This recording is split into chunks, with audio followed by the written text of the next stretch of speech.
చాలా కోపిష్టివాడు. మొరటోడని ఊళ్ళో అందరూ తన్ని పిలుస్తూ ఉంటారు. నాన్న కంటే నాకు అన్ని అన్నయ్యే. నేనంటే ఆయనకి ప్రాణం. కానీ ఇప్పుడు తన ముఖం చూడాలంటేనే నాకు భయంగా ఉంది. అతను మ్యారీడ్ అంట. 4 పిల్లలు కూడా ఉన్నారంట. ఎవరికి? మన చిరంజీవికి. నోరు మూసుకోవే. తను అతని చెల్లెలు. మీ అన్నయ్యకి తను చిరంజీవి అని పేరు పెట్టింది. ఆ అన్నయ్యకి ఎంతమంది పిల్లలన్నావు?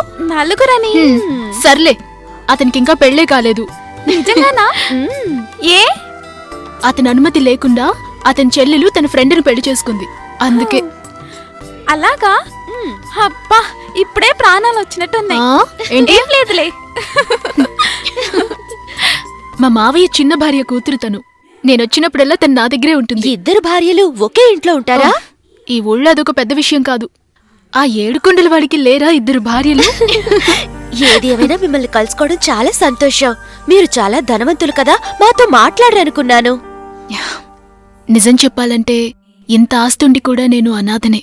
అయ్యో రామా, ఎందుకలా అంటున్నారు? మనమిష్టపడే వారికంటే మనల్ని ఇష్టపడే వారిని పెళ్లి చేసుకుంటే మన జీవితం ఎంత బాగుంటుంది. అలా అంటే? అబ్బే ఏం లేదు, నాకు చెప్పాలనిపించింది చెప్పాను. మనసులో ఏదైనా బాధ ఉంటే దాన్ని నమ్మిన వాళ్ళ దగ్గర చెప్పుకుంటే కాస్త మనశ్శాంతిగా ఉంటుంది కదా.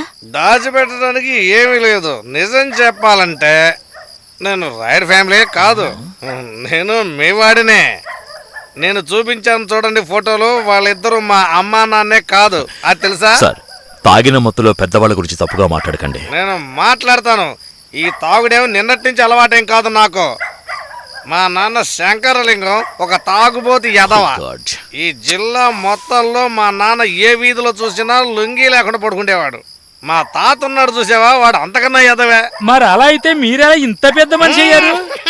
చెప్తానండు.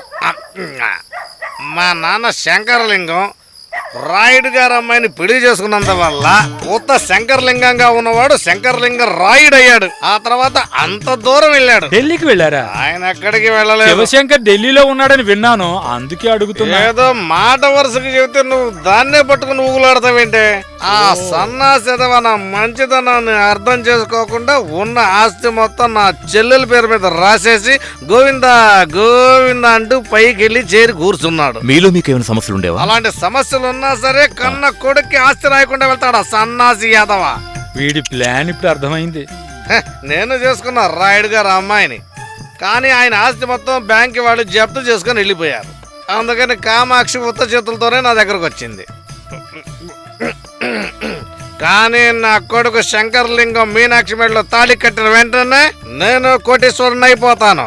ఆ తర్వాత మీనాక్షి జ్యువెలర్లు నగలన్నీ కొనుక్కొని మెళ్ళ వేసుకొని చేతులకు వేసుకొని జంగనక్క జంగనక్క అని ఆడతాను. ఇదిగో ఇదిగో చూడు, ఇదిగో లొంగిట పైకి ఇట్టి కట్టి చినక జనారే జనక జన జనారే ఇట్ట కూడా డాన్స్ చేస్తాను. ఏమనుకున్నావా?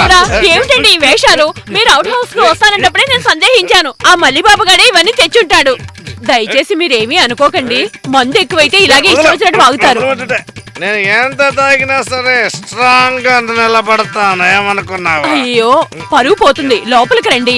రండి. మొదలవే, నాకు నిద్ర రావట్లేదు. చెప్తే వినవేంటి? Hello, good night.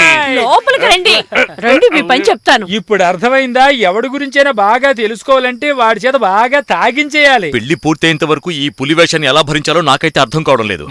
సిటీలో ఉండే లాడ్జ్కి వెళ్ళిపోవాల్సిందే. దూరంగా ఉంటేనే బాగుండేది. అదే కదా నేను చెప్తున్నాను. నువ్వు నా మాట వింటే కదా ఇక్కడ సాపాడు ఎంగ వెక్కరదు. పాపాతి నువ్వు ఎక్కడ పెట్టినా సరే నాకు పరమానందం. నా పరిమాణమా? ఇప్పుడు దానికి అవసరం లేదులే. వడ్డించమంటారా అని అడిగిందిరా. అలాగే వడ్డించు. వద్దమ్మా, మేము వడ్డించుకుంటాం, మీరు రాయించండి. సరేంగయ్యా. చెబుతున్నాయి నిన్ను ప్రేమించా. 2 కళ్ళు పీకేస్తాను, వెళ్ళి వడ్డించు. నాతో మీరు అబద్ధం చెప్పారు కదా? అబద్ధమా? 4 పిల్లలున్నారని చెప్పారు కదా? అదా? నేను అక్కే చెప్పింది మీకు పెళ్లి కాలేదని.